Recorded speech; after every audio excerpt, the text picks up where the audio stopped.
Thanks, Paul. Okay, we got it. Okay.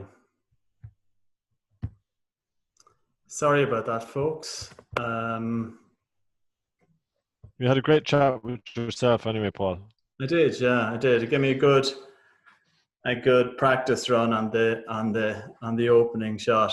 But I'll give it a go again. Sorry about that, folks. But as Seamus said, this is part of the Science Week. And I suppose it's part more broadly, for me anyway, of a project that I've been involved with the National Youth Council on using games in youth work. We've developed a toolkit for youth workers who might be interested in using games in development education, and that's available on the NYCI website. I know Valerie's here in the session, and she's aware of the toolkit that's there. So it's available to any. I'll provide a link at the end. To say a little bit about myself, Paul Keating is my name. I teach in youth and community work in LIT. And I'm sort of involved with Youth Work Ireland TIP, and with the National Youth Council. My background is in engineering and community development. I've worked overseas as well, so I have a real interest in the whole issue of development and sustainable development. But I suppose more recently I've become interested in games, not necessarily games as means of education or games as entertainment, but really games as social space. Games as a space where young people in particular are interacting, are learning, are developing relationships and developing their understanding of the world. So I'm doing research on that, and part of that research, I suppose, has fed into this particular project. So I suppose what I'm going to talk about, for those of you who aren't involved in youth work, I'm just going to talk a little bit maybe about youth work as the context, climate change as the thing that we want to, or climate action is the thing we want to stimulate, and games are the medium.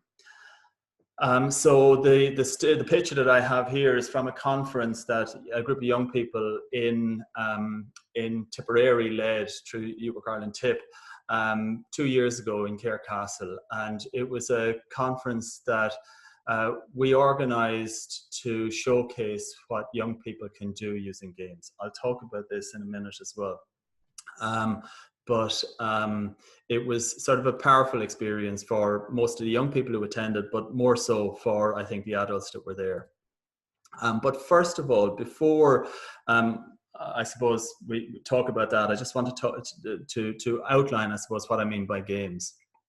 And I suppose there's a broad definition of games. Games, I suppose, primarily are an artificial experience. So even though, as a Tipperary man, sometimes it's hard to imagine that hurling is artificial, it feels very real, but it's a constructed experience. That games have to be voluntary. It's not a game if you're forced to play. The other thing about a game is that it has clear objectives and it has defined rules. So I suppose these are the parameters that define. I mean, there's an awful lot more to games, but broadly speaking, these are the type of characteristics that games have. And if it's not artificial, if it's real as an experience, then it's not a game. And I think we need to be cautious. Oftentimes now, I've found that when I use games, or role play games in particular, and you're looking at sort of people's experience, or you're trying to simulate or stimulate experiences of perhaps racism or disadvantage or of oppression, for many people in the group, that can be their lived experience. So when you're mimicking an experience that they feel or feelings that they have in their real life, it moves from being a game to a reflection of their reality. So it's not artificial anymore. Voluntary, I mean, obviously, as with youth work, young people need to, and people of any age, but need to want to participate in the game. They need to know what the objectives are, and they need to know what the rules are. So before we move any further, what I just wanted to check with you is your own experience of games. So I have a little competition. Now, if you have a pen, that would be great. You can write down the answers. It's a little quiz. If you don't, keep them in your head. So I have a number of games. And I'm going to ask you a question associated with each of the games. Okay, so the first one. Hang on a sec. It's not moving for me. Okay, what's the piece that's missing? Okay, so people who know this game probably will either be scratching their head going, I know it, I know it, I know it. Or it'll jump into your mind. That's one. First one. Second one. These are dice from Dungeons and Dragons or from role-play games. There's a number covered on the yellow dice. What number is covered? You might be able to figure it out logically, or you might know the number. What number is covered? It's the second one. This one. There is a character missing from this particular game. It's a computer game. Can you name the character? I have two more questions. This particular character. What game is this particular character from?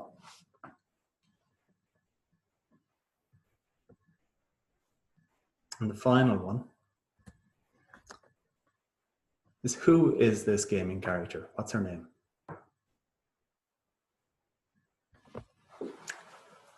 Okay, there's no prizes, unfortunately, just a satisfaction of getting them right. So the first one,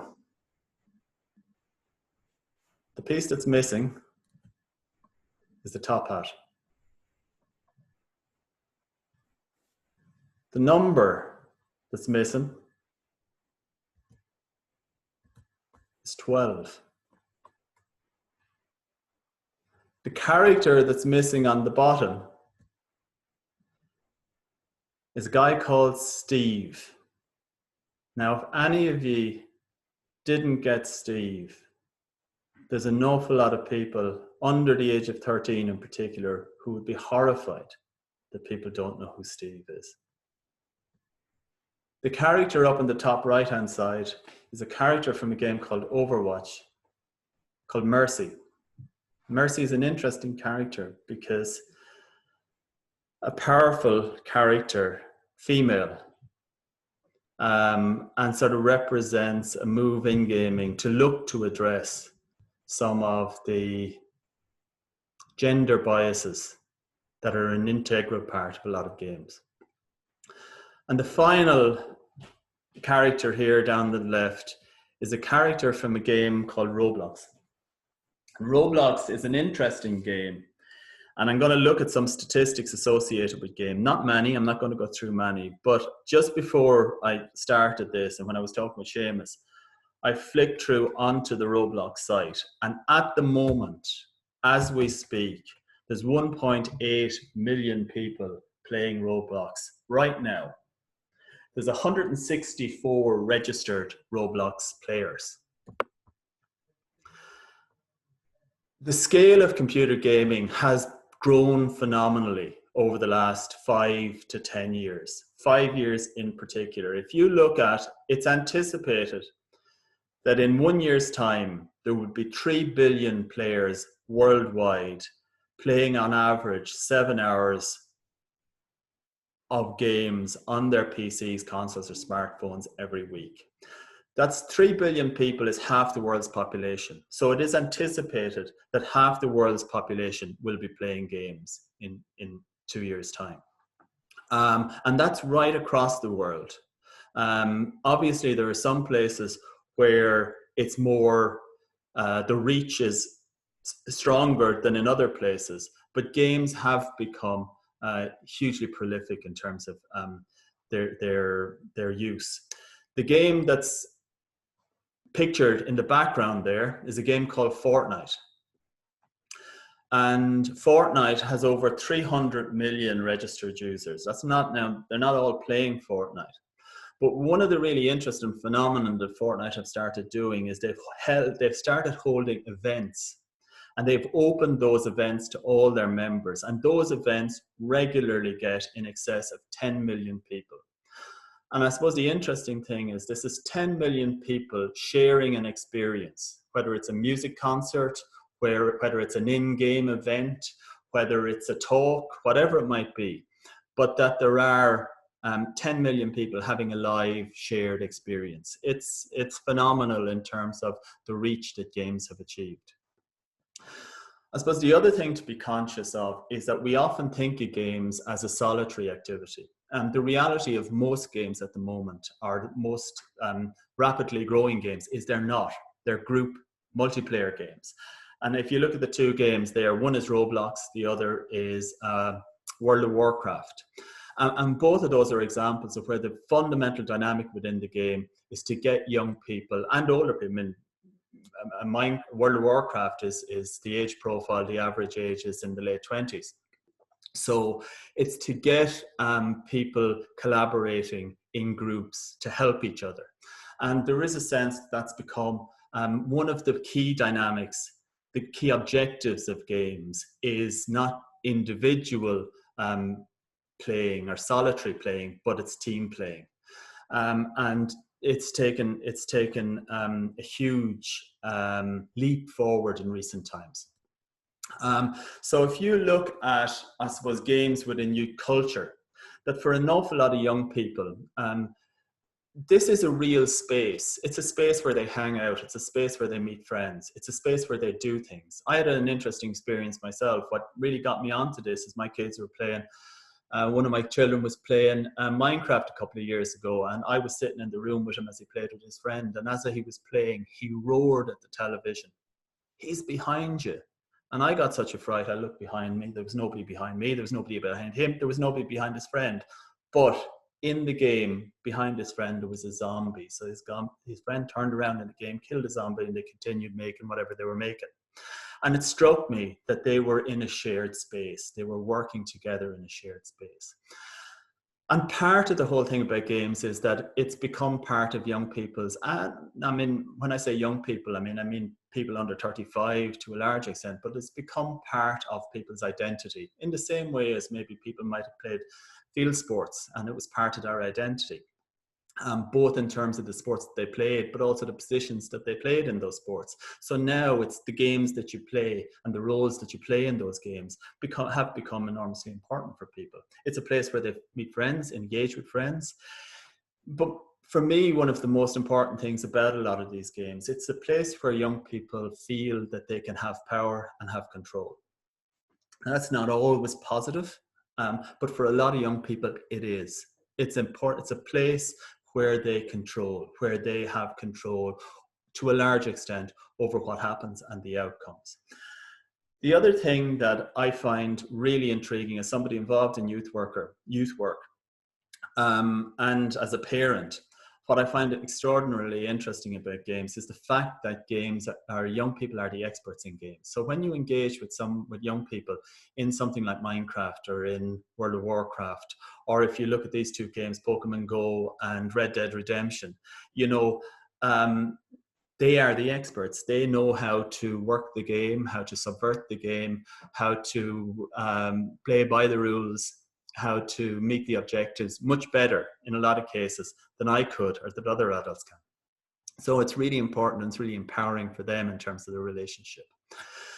So I suppose in a youth work context, games have always been part of the process of youth work to engage young people, to get them in the door, but also more importantly, and anybody who's involved in youth work in this webinar will know the idea is to get them in the door, but while they're in the door, to get them interacting with each other and to get them interacting with you as a youth worker, because young people, obviously, and boys maybe more so, but are more inclined to talk when they're in the process of doing something. And that's exactly the same in the context of computer games. Sit down beside somebody and play a game, a multiplayer game with them. And by the end of the game, you can have learned an awful lot in the same way as if you were playing fuzzball or pool.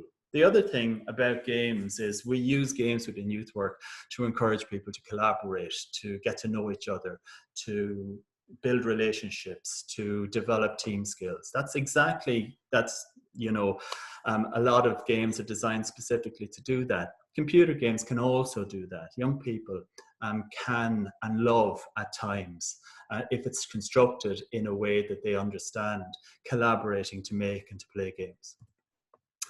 I suppose the other thing around games in youth work is that games can be really useful to challenge people. Okay, so I've just looked at 3 games here. So if you look at Monopoly, I mean, what I love doing with Monopoly is subverting Monopoly, changing the rules. So make it huge, the gym Monopoly, make it the size of a room, get people having to take the money out of their pockets, get them to play Monopoly in teams.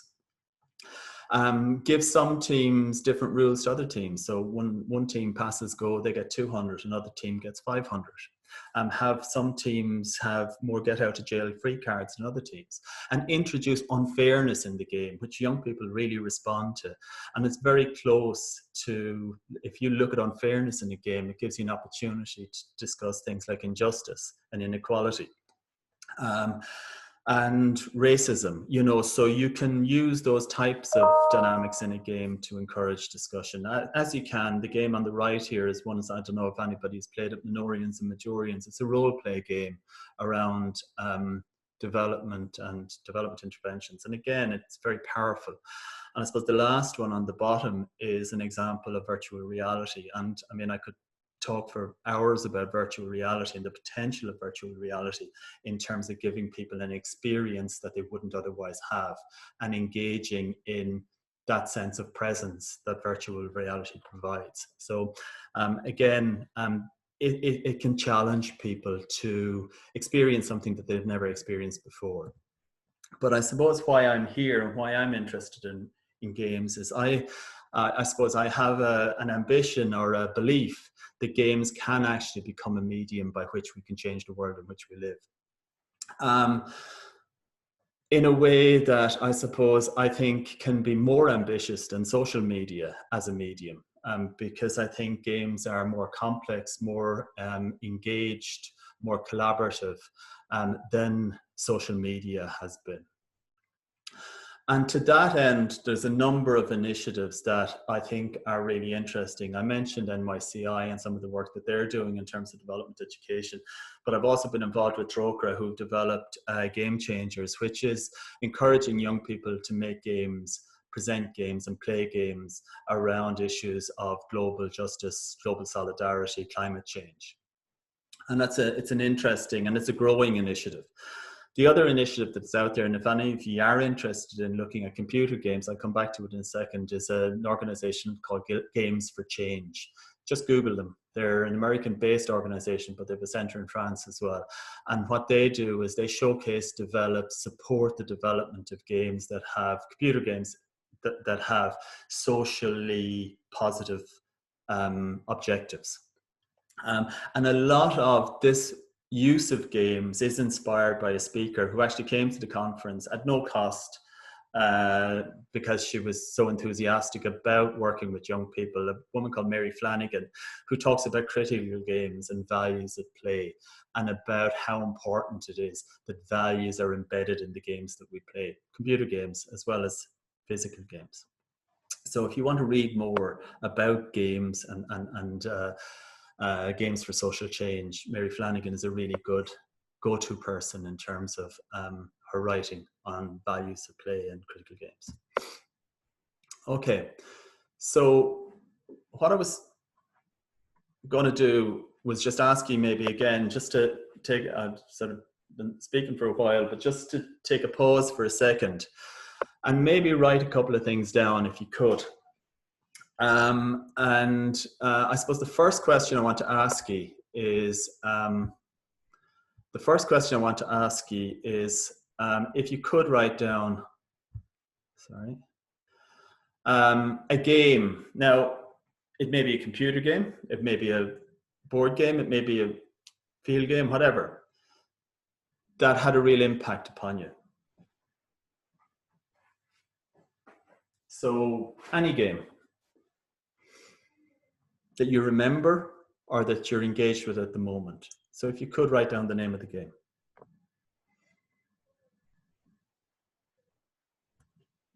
So it can be any type of game. The next thing is if you could just write down the name of a game character that comes into your mind. Any game character.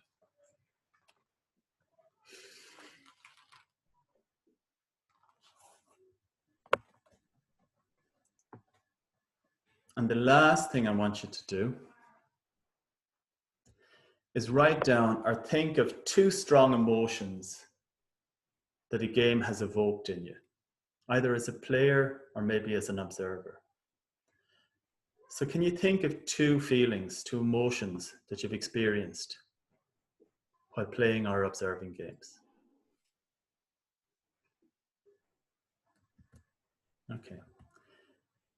So I suppose I want to focus on that last one, on the 2 strong emotions that have evoked or that have been evoked through a game. Now I was going to break out into breakout rooms, but I've actually messed that up in terms of my timing at the beginning. But what I want you to do as an alternative, I've set up a Mentee Meter. I don't know, has any of you that haven't used it before, it's reasonably straightforward. What you do is on your phone or on a computer, if you log into www.mentee.com as it's there, and if you use that code, the code will allow you to answer a question. And that question is about the emotions you've experienced. So it'll allow you to write in some emotions. So if you could, without, I suppose, losing the link to the Zoom, but if you could use whatever technology you have available to you to get into www.mentee.com and put in the, I presume you can still see the code. Put in the code and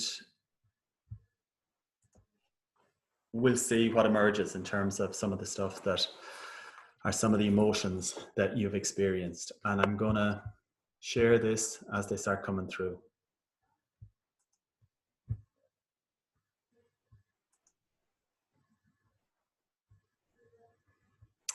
Okay.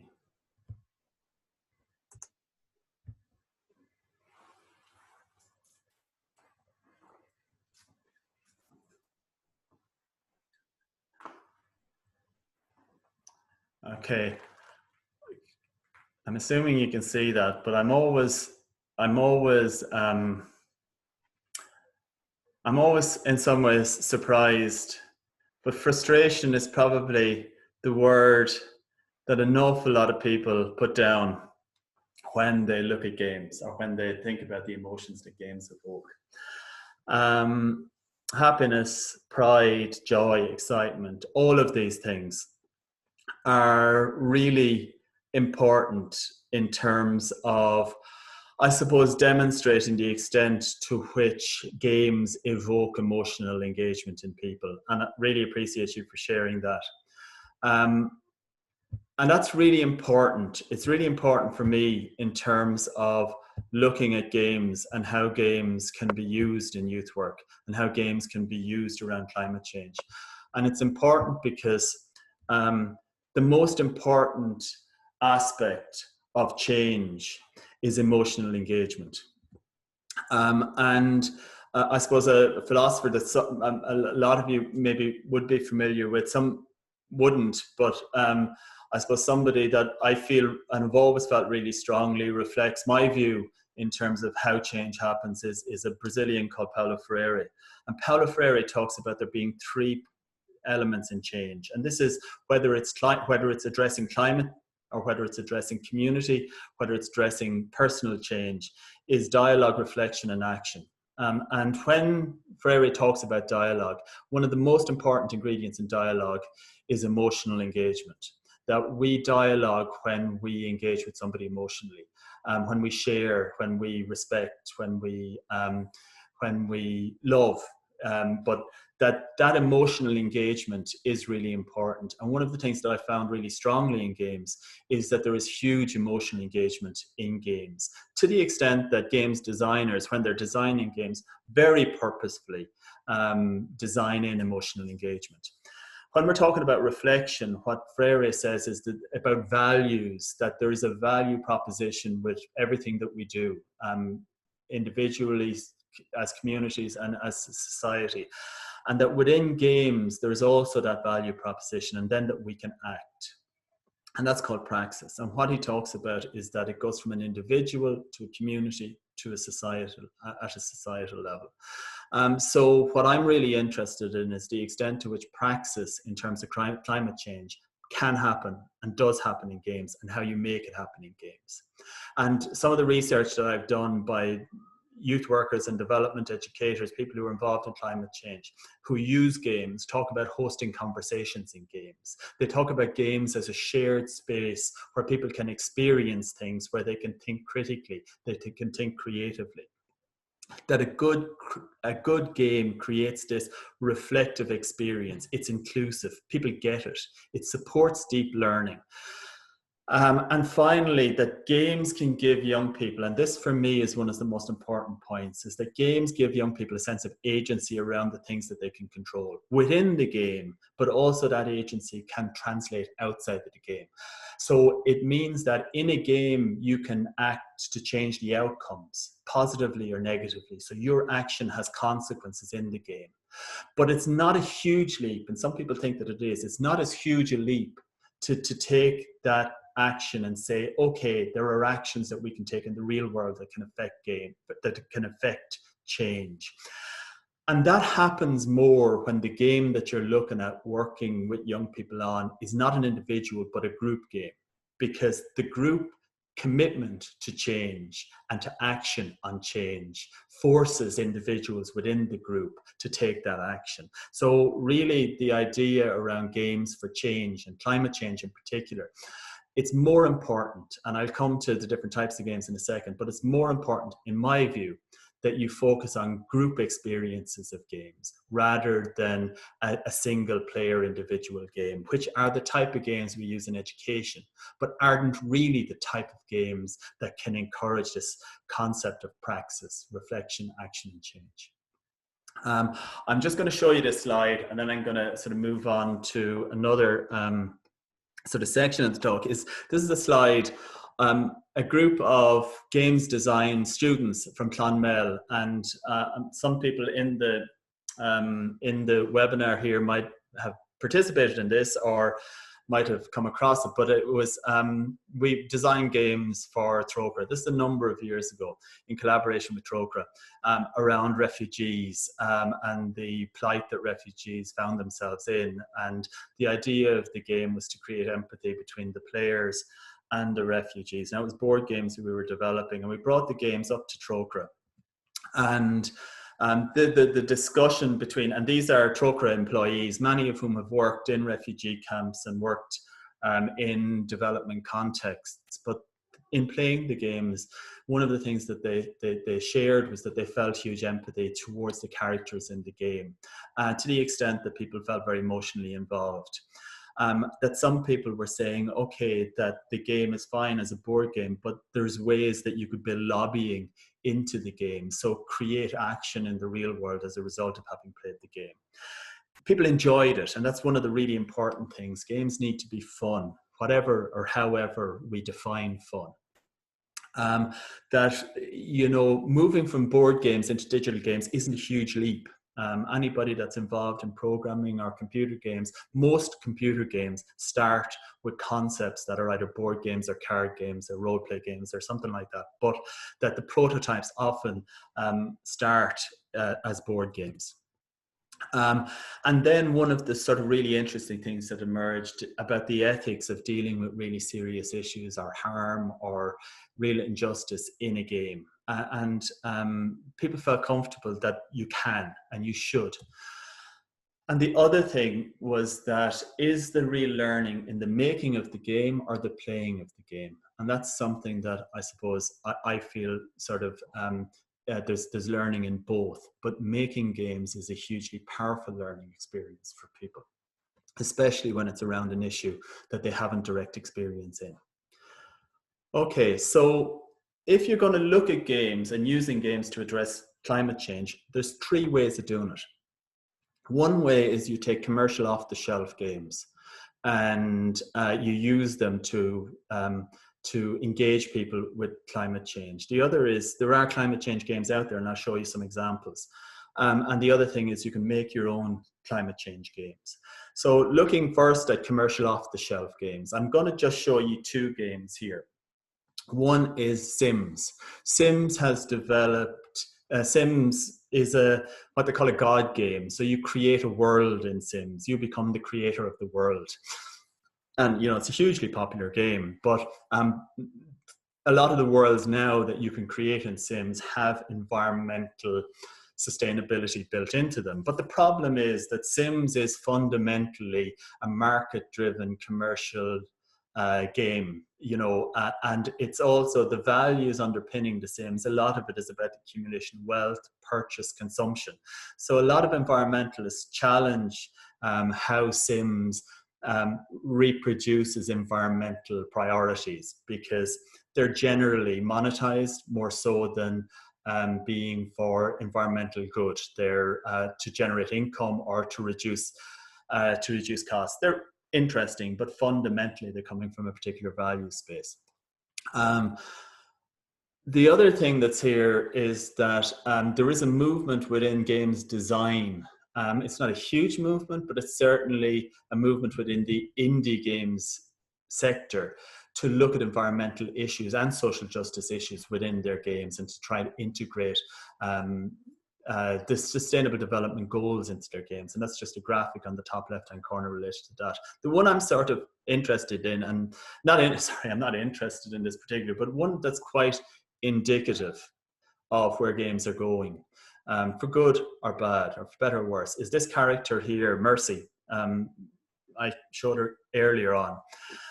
Is in Overwatch. She's a character in Overwatch. And 2 years ago, Blizzard, who are based down in Cork, they have a big operation down in Cork, they launched an in-game purchase that allowed you to create a new outfit for Overwatch, for Mercy. And you made a small donation to cancer research. In 2 months, they raised over $12 million for cancer research. You know, so the NGO sector has woken up to the prospect that there's huge support, both in terms of financial, but also in terms of getting people interested in your issues to be had through games. Okay, so that's one look at commercial off-the-shelf games. A game that is fantastic to use with younger children, say under 14, you know, and older as well. Some are big into this. Is Minecraft. And I'm just going to show you 3 graphics of Minecraft. At the top right-hand side is the current Minecraft. They have an environmental and a climate change game within the educational version of Minecraft. So you can go in and you can create worlds whereby you have to address environmental issues. And the whole objective is to engage people with climate action and climate change. So you're using that game to raise awareness around climate change. On the bottom left, there is a screenshot from a streamer, and he's, I think, RT Games is the handle he uses. He's an Irish guy. He has, I don't know, 5-6 million followers. He's sort of quite popular. But he created a challenge that his followers would submit a Minecraft project that addressed climate change, and he got over 2 million people engaged in a discussion around Minecraft. Well, yeah. So there was 2 million views, and tens of thousands of people participated in his project. The one on the top left-hand side is the project I was involved with Youth Work Ireland TIP to create a town in Minecraft that reflected youth work values.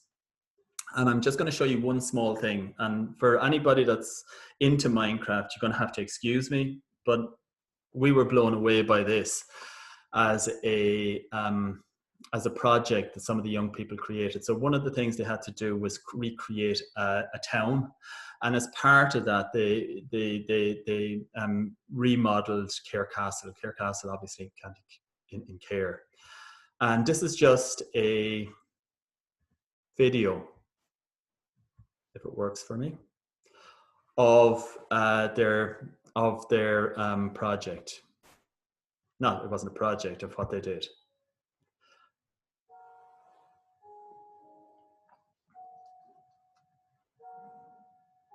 I'm not sure, Seamus, can you hear the audio on it? No? Yeah, we're hearing the audio, Paul, yeah. Okay, great.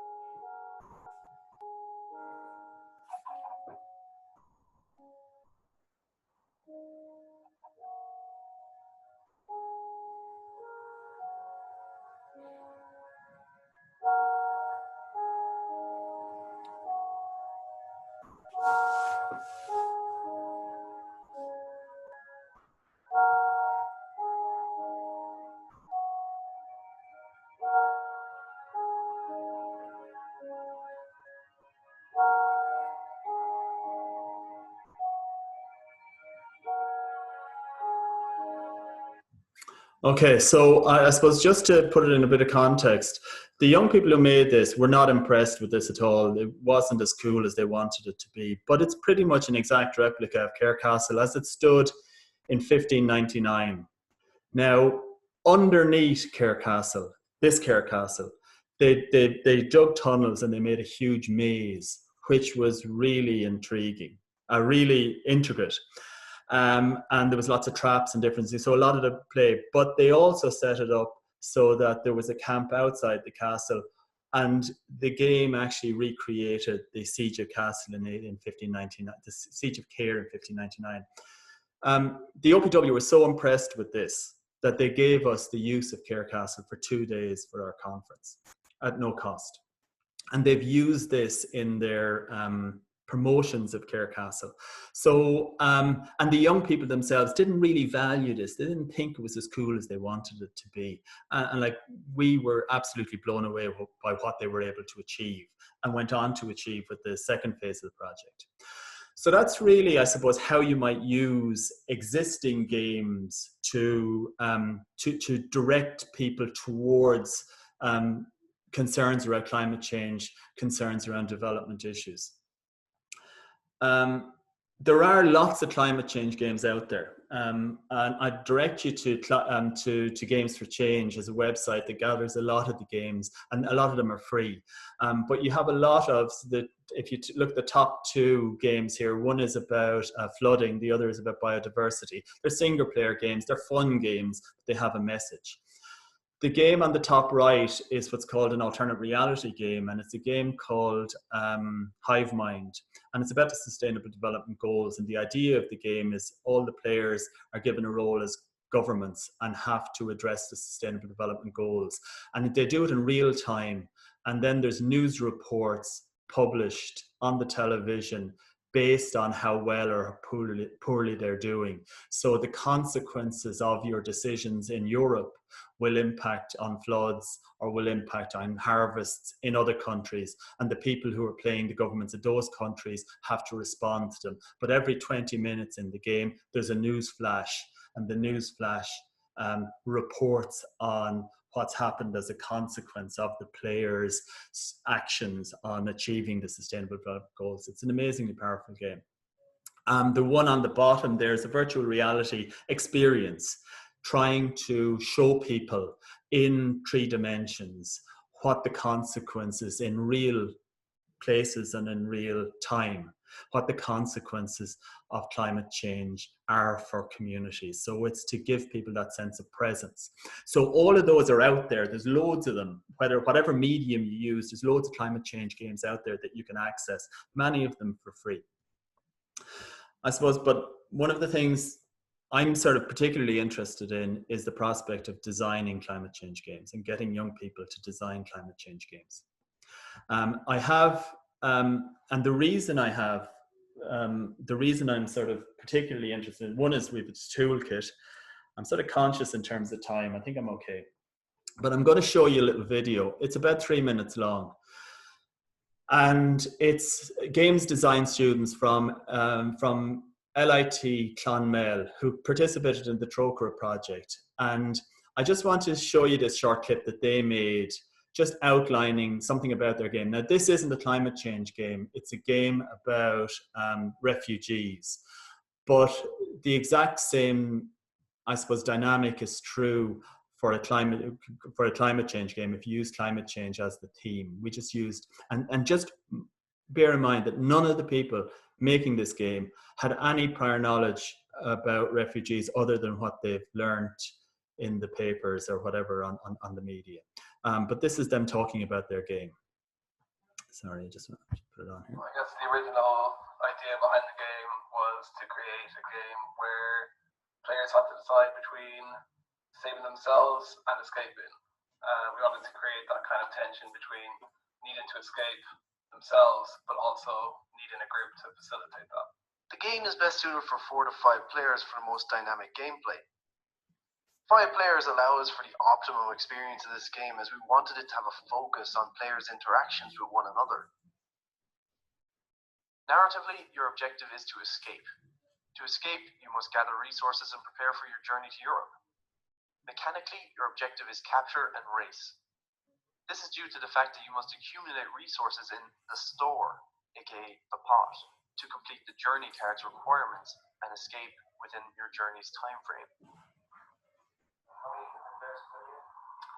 The game is suited to 4 to 5 players for the most dynamic gameplay, and why is that?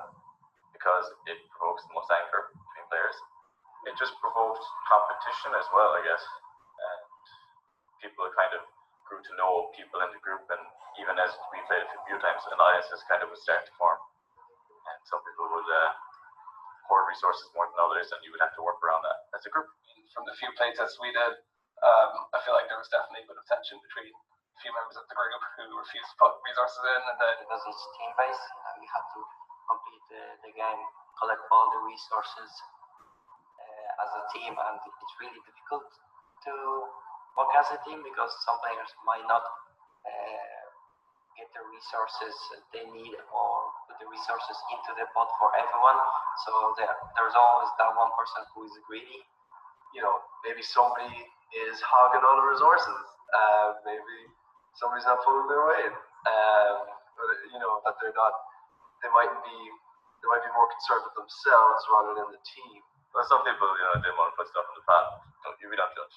I don't judge. Every game starts with each player drawing a random character card. Players then receive resources based on their character card's stats. They must also write down the amount of health points they have. Not every character card is created equal. One of our main aims with the game was to create real empathy between players and their avatar card. To aid this, we created a short synopsis of each character on their character cards. We decided not to give these characters specific names or locations, as a refugee story is a story that's told all over the world, as not limited to one specific place. We did, however, seek inspiration for each character from real-world stories and people. With the incoming threat of war at their doorstep, the characters of the game are frantically trying to gather supplies they need to prepare for their journey to Europe however they can. Character cards, what's the idea behind character having these different individuals? Well, it's mostly to build empathy so that you could step into somebody else's shoes, so that it wouldn't be just a number game. So you're playing as an actual person who, you know, who's trying to survive. So, yeah, it was mostly to build empathy. I guess the original. Okay, so I'm just going to cut it there, and that is hugely important. That sense of empathy and the characters and engaging emotionally with the people that the game is looking to portray. I suppose the other thing that's interesting as well is that emotional engagement in the game, the competition, the frustration, the teamwork, all of those are enormously powerful in terms of building a collective experience around our response to something like refugees or something like climate change.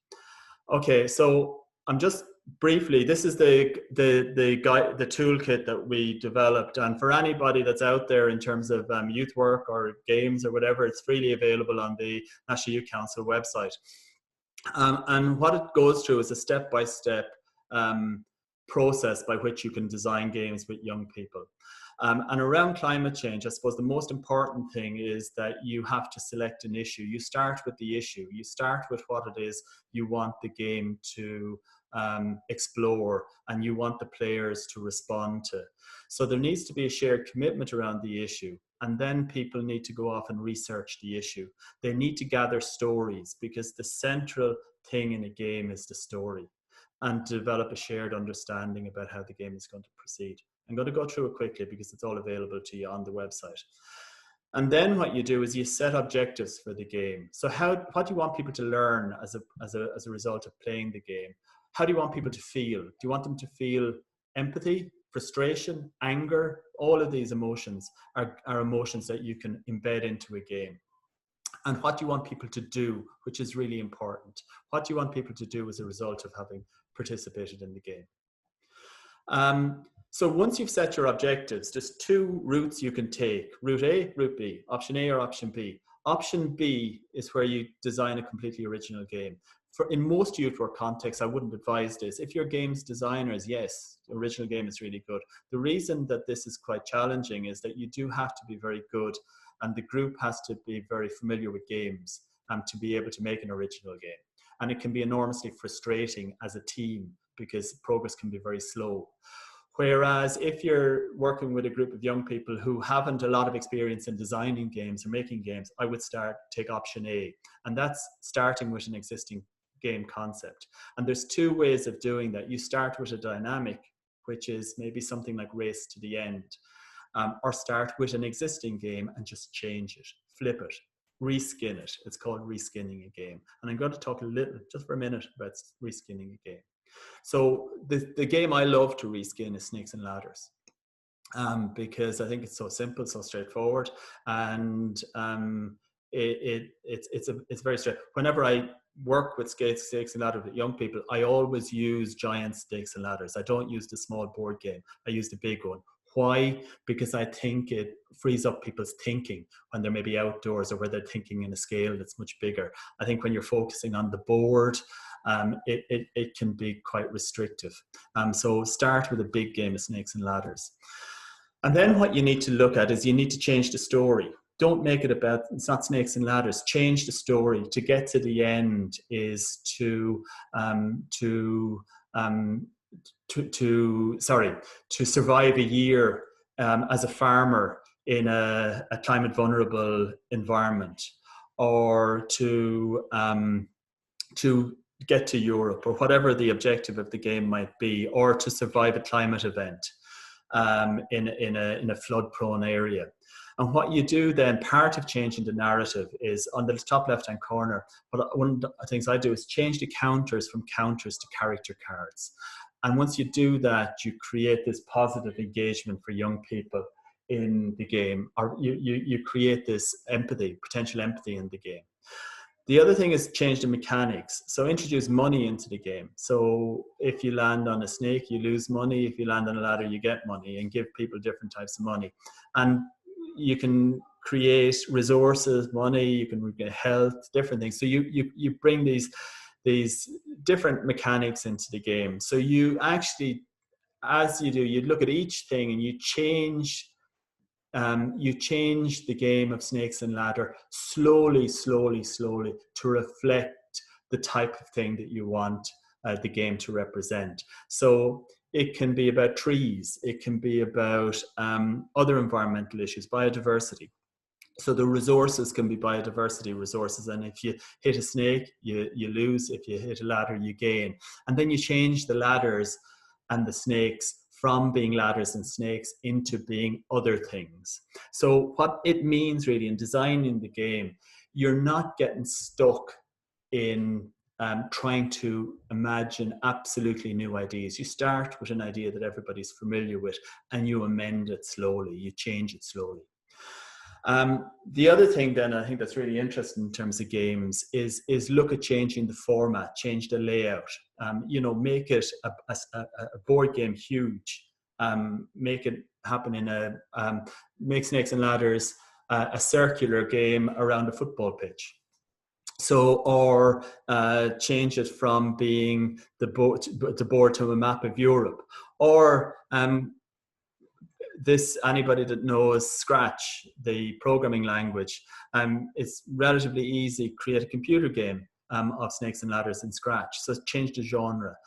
So you end up with a game that's unrecognizable as Snakes and Ladders, but is about a topic, a theme, an action you want people to take on climate change. And then at the end, you review the objectives. Has it met the core objectives that you've set? Has it remained true to your values as a youth worker and as a development practitioner? And has it engaged people in that process of reflection, dialogue, reflection, and action? And then I suppose the last stage, or not the last stage, play testing it. So you try it out, and get a sense of how people have felt, whether the story works, whether the graphics work. And then you present it. I think what's really important in terms of games, that young people have an opportunity, even if it's abandoned after the process, but they have an opportunity to share their games with other people. So that presentation of the games in a competition, perhaps, or just in an exhibition, I think is really powerful.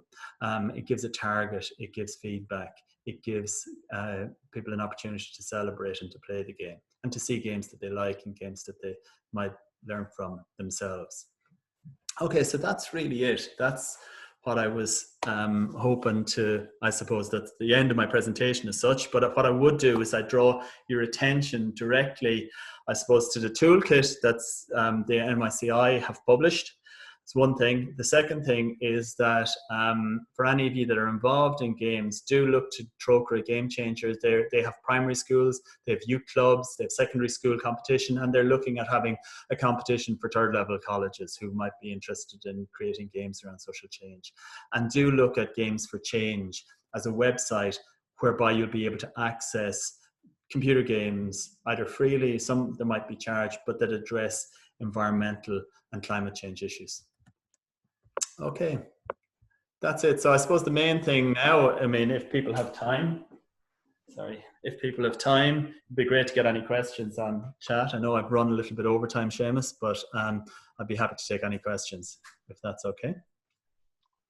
Oh, that's great. Listen, thanks very much, Paul. And yeah, we will take a couple of minutes. If people have any particular questions for Paul or comments even that you want to post on the chat room, you'll find the chat down in the bottom of your screen. And Saoirse has been great sharing some links to people who have been asking for particular other links. So she's shared a couple of links and access to your toolkit as well there, Paul. So Brilliant. People will find those links in the chat also.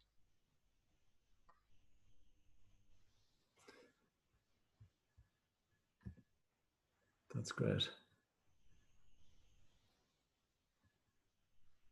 Paul, I might kick off with a question if you don't mind. Yeah, if people are busy typing or contemplating, just in terms of the level of research going on in the space, and particularly I know there's a huge amount of activity and research in the games area, and obviously you're doing your own research. Is there much of a movement of research either in Ireland or in Europe in the field of games and sustainable development broadly, maybe, and climate change in particular? There isn't a huge amount, Seamus, to be perfectly honest with you. I mean, the reality of games is the cost of development of games is very high. So a lot of the research that's been done is being done by computer companies for commercial purposes. There are a lot of the big computer companies and games development companies like Blizzard and Epic Games that who are interested in integrating sustainable development issues into their games. But it's really a nod towards the sustainable development goals rather than it being something that they're really taking on board. There are some indie companies developing games and governments, in the States, the Department of the Environment, the EPA in the States, has a number of games that they've sponsored around climate change and climate action. So I suppose the answer is, compared with what's being done to push games from a commercial perspective, there is very little. But one of the interesting things maybe that is happening is that games, in terms of their use in education, there is a lot of research being done.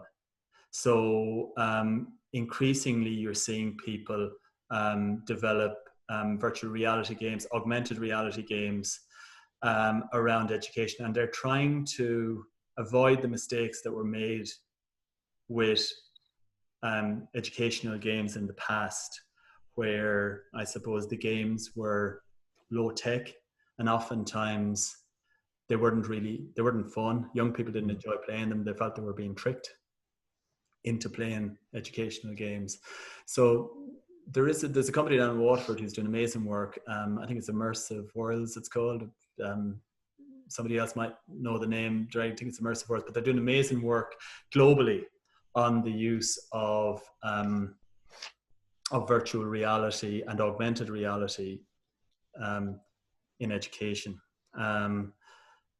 So I'd love to see more research done, Seamus. I think there's a huge gap there, and to do the research in partnership with the big games development companies. And I think they are open. Any of them that I've approached have been enormously helpful. In youth work as well, they really do want to engage positively with young people, if for no other reason, for PR, because they get a bad rap in terms of the impact the games have on young people, but are really interested in reaching out to youth work organizations. Great, thanks very much. Saoirse has shared another couple of links, and then Peter, I suppose, just has a comment saying that you know, they have adopted some board games and using them online in their centre, kind of Pictionary or Ghost, etc. And they also have a climate justice group. So very interested in your work. So thanks for that, Paul, and thanks, Peter, for the comment. Yeah, absolutely. What I'd say, Peter, is that do get in touch with Troker, get in touch with NYCI. They're running a course, actually.